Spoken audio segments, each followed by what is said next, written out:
Assalamu alaikum everyone. Hope you guys are doing well. Today, as I told you from last video, I'll be cooking with you a very healthy, easy to make Moroccan bread. It's very easy to make, and I chose to make it with different kinds of flour because it's more healthy.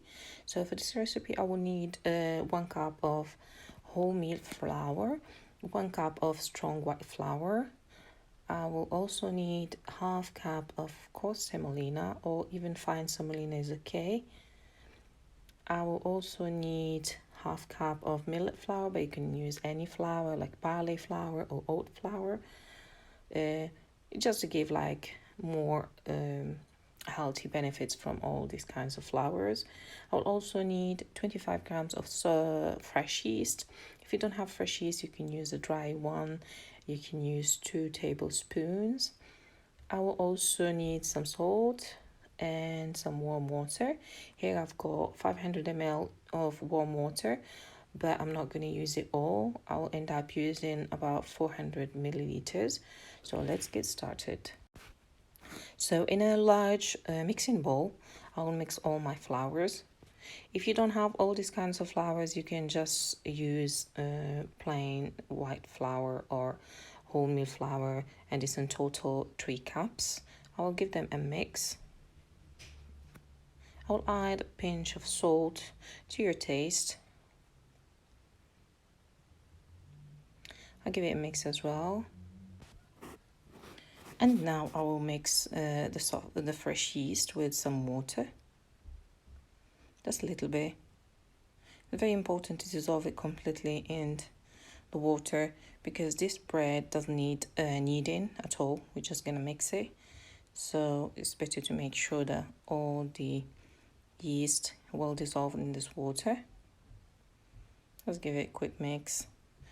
Now I will add the mixture with yeast to my flour, and little by little I will add water with mixing.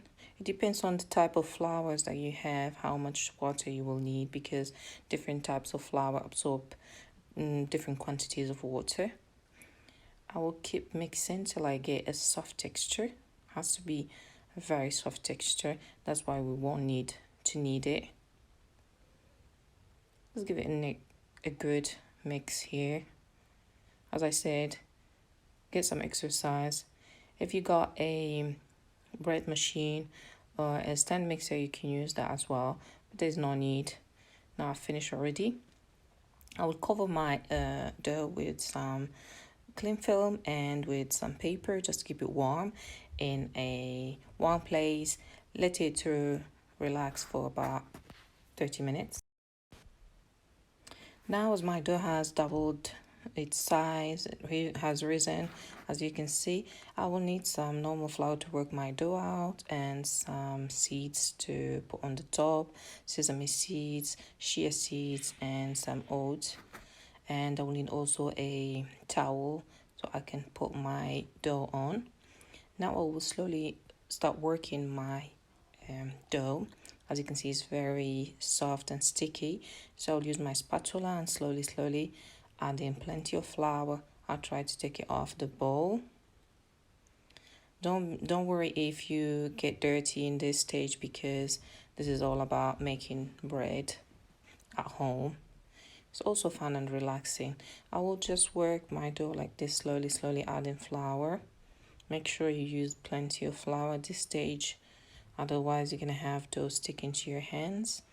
I'll just form my bowl like this. I'll cut it into 4 pieces like this and start forming balls with my dough slowly like this. You can choose any method, whatever suits you. And like this, I'll put them aside on that towel. Yeah, now just to show you how I'm putting my dough. Just keep working like this till I finish all my dough. If you want to have smaller portions or smaller breads, you can divide them into 8 portions and you get like a 1-person size bread. As you see, I'm using plenty of flour here, just to make sure my dough doesn't stick anywhere. And also make sure you sprinkle some flour on the towel as well. This is my last one. And voila, all my dough is formed. Now I will start adding the seeds on the top. I'll start with oats. I just crushed it a little bit, but you can use whole oats. If it doesn't stick, as you can see later, you can add a little bit of water, then add your seeds or your flour or anything you're gonna add on the top. Now I'll add some sesame seeds. You can use white sesame seeds or black sesame seeds. It doesn't matter. Just gives a nice color and texture on the top.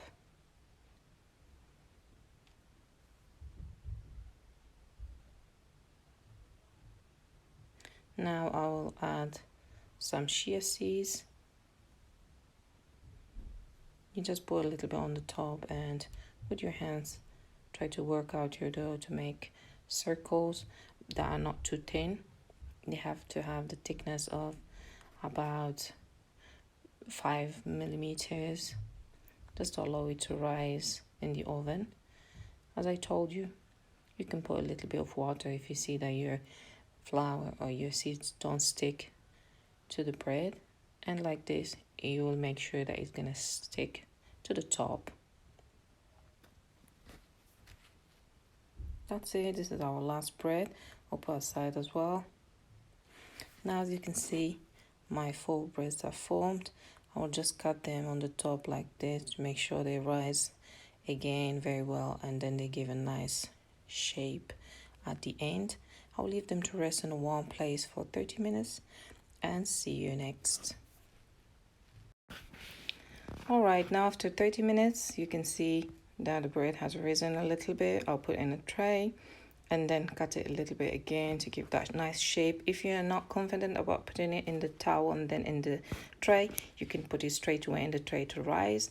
Now I'll put in the oven for about 15 minutes at 180 degrees. Alright guys, this is the final result. As you can see, the bread is well cooked. This is crispy on the outside and soft on the inside. You can see also the fermentation is well fermented.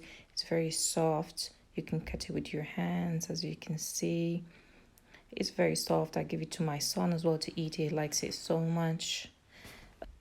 If you guys like this video, please hit the thumbs up and subscribe to my channel, and also share with your friends. Thank you for watching. See you soon. Bye bye.